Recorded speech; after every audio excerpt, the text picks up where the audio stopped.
One more time. We back again, family. They let us do it one more time. We took some calls over the last couple of days. We did video last Wednesday. That one went over pretty well. It did pretty good. Now what I want to do is we want to talk about something today. We want to talk about knowledge versus experience. Um, Knowledge versus experience is one of the videos that we did some time ago on the YouTube Clipper Dome Chronicles page. And so now, excuse me, I want to reflect on knowledge versus experience. Taking the calls, what it's coming down to is even though we 30, 40, 50, 60 years old, the knowledge that you have is beautiful. Knowledge is a theoretical process. Okay. The knowledge is a theoretical process. That means you acquired it through somebody else telling you, you reading it, some type of other outsource. Okay. So we want to talk about knowledge versus experience. Experience is when you actually put pen to the paper, feet to the ground, or life to the task. When you actually do what you're saying you have done, that's experience. There's nothing wrong with knowledge. Knowledge is beautiful. We have vast medical libraries. We have libraries with beautiful books in them. We have a lot of knowledge out there. We have, the sci-fi. We have, medical, whatever you want to do. There's a book to assist you with that. Now that's a beautiful piece when we can get that knowledge. So when we say knowledge versus experience, we have our young people today who are very knowledgeable, say from, age 13 to say 25. These are brilliant young geniuses, some of them. A lot of them very, very smart, articulate, but they lack the experience. So now when you get on the other side and you say knowledge versus experience, the experience is maturation, it's maturity. It's the time that you live life and you understand that having knowledge is beautiful. We don't want to downplay that. We don't want to discount it. We don't want to make light of it. We want to put it on the top shelf. We don't want to make people think it's something that we don't value because we do. Knowledge is beautiful. Knowledge is king. The problem that we're having today is we want to say knowledge versus experience. So when we unpacking that knowledge versus experience, we want to talk about not trying to belittle or downrate somebody. When a person is speaking from experience, it makes somebody think that you are better than, or that you are greater than, or they are less than. Knowledge versus experience is just one of those realistic principles that you will experience once you live enough life. When I say knowledge versus experience, we can take, say, a doctor who has performed this operation 1,800 times, and his doctor has failed 1,200 times, but they did the surgery 1,800 times. And the doctor has succeeded, 1,200 times. So 1,800 times the doctor did the surgery, they failed 600 times. And they were successful 1,200 times. Now, this doctor comes from, let's say, 700 years ago, because they were doing surgery 700 years ago. But there was no licenses. There were no permits. There was no bodies, governing bodies like the AMA that tells a surgeon or a doctor what they can and cannot do. This is experience. So now knowledge, we want to move to a doctor who's went to the best medical school known to man. He or she is at the top of the class. He or she has all the accolades. He or she is in all the top medical journals. He or she is doing groundbreaking work in the medical field, but they have never did an operation ever in their life. These two people have to operate on your mother, your father, your grandfather, your grandmother, somebody that you love, your husband, your wife, somebody very, very close to you. Are you going to take the person with the knowledge and the academic accolades, or are you going to get the person with the experience, the person who's actually done the surgery that your loved one needs done and they have been successful, but they have also failed 600 times and been successful 1,200 times? When you begin to mature and you understand that knowledge is beautiful, we're not downgrading, downrating, berating. We don't want to upset. We don't want to set back. We want to add to the knowledge because we need the knowledge. But it's very seldom where knowledge is going to trump experience. Let's say we're in a football field, football stadium. So the football stadium is holding, let's say we at O State. O State hold like 110,000 people. So we got 105,000 people on one side, 105,000 people on the other side. All of these people see the very exact same play. Two different teams. O State on one side, the opposite team on the other side, right? The opposing team.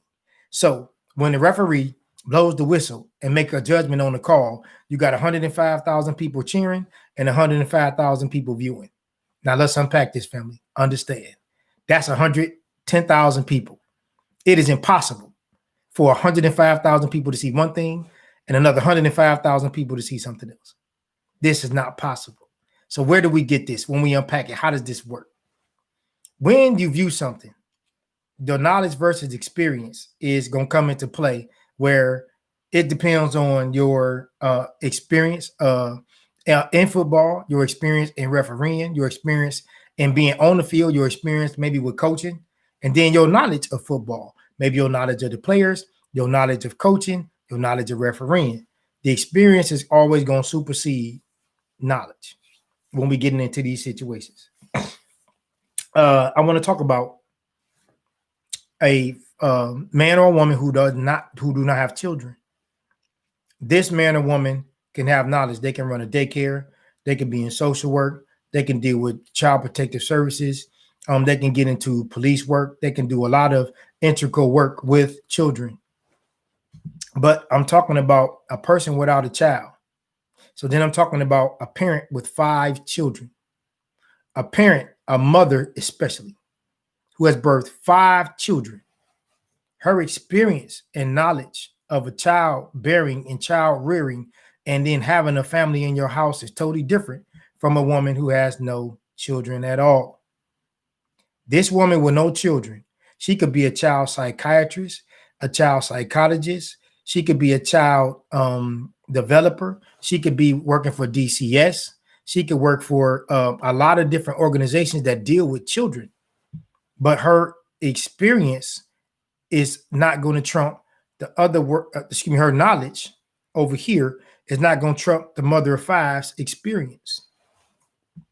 So we don't want to belittle it again. We don't want to downrate it, but we got to get to the point to where we understand when a person has experience, we're going to have to yield with the knowledge and understand that the experience is going to trump that knowledge 85% of the time. That is not all the time, because you have some people who are doing groundbreaking things. They take that experience to the next level with knowledge. But most of the time, that knowledge won't trump that experience. So when we're talking about that mother with 5 children, she understands the daycare situation, getting up with children in the middle of the night. Maybe the car is not working, having to call somebody to pick her up or drop off some of the kids. Maybe trying to get some assistance to get the transmission or the tire or the engine worked on the car, where the person without children don't have that cross to bear. They can get up and go to work. And when they can't get to work, they can call somebody and get a ride just for them. But the mother of 5, she has to find a way to get those 5 children where they need to be, or get someone over to the house to be with the children. And then she probably needs to get to work. So the knowledge versus experience, we can have a plethora of knowledge on one side, and then we can have a plethora of experience on the other side. Knowledge versus experience is going to be very hard to trump experience. So now we're going to get into the older years. We're going to talk about some life. We get our young people. So if somebody has like maybe a 10 or 15 year gap, the things that they know at 30 or 40, that's beautiful. They live life. They got enough. They know enough to get through life. They're doing well. But as far as talking to somebody who is 50 or 60 years old, that knowledge that the person has at 30 to 40 is not going to trump the knowledge of somebody 50 or 60 years old. That is a huge gap in understanding, and that's a huge gap in experience. So when I'm taking these calls and I'm trying to get people to understand that this is not to berate anybody, it's not to downgrade anybody, it's just experience. And there's the problem that we usually have if we think about life. When we get in trouble in life, is it usually from what we know, Or do we usually get in trouble for what we don't know? 9 times out of 10, no, so you might say 8 times out of 10, we get in trouble from the things that we do not know. And you don't know what you don't know. So we're getting back to the knowledge versus experience. When somebody has experience, we probably heard our grandmother, grandfather, our elder uncle or aunt, mother or father telling us some things that happened to us when we were younger. And then we grew into their experience with our knowledge. We had knowledge when we were younger. And we used to say back in the day, well, I hope my mama get hit by a bus. You mad at your mama because she put you on punishment and gave you a whooping or whatever that thing is, right? So then when you became older and you had your own family, you understood why your mother or father did and said what they did and said. But that's, again, that's your knowledge at 10, 12, 15, 20 versus their knowledge at, 25, 50, 60 years old. So now that we live in life and we understanding that knowledge versus experience, the time is going to be the keeper. Time gives you experience, usually, brings on wisdom, usually. That's not all the time. But when we get our young people today, nobody is teaching that knowledge versus experience. When somebody is experienced, you need to be careful how you approach that, because what you don't know is usually what's going to be your demise or get you into some trouble, because you don't know what you don't know.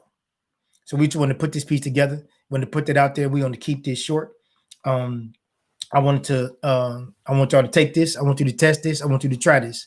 Take it to the barbershop and take it to the hair salon. Take it to the job and take it to the church. Remember, you don't have to like it, believe it, or understand it. Sometimes you just have to respect it. This is the Clipper Dome Chronicles. Thank you.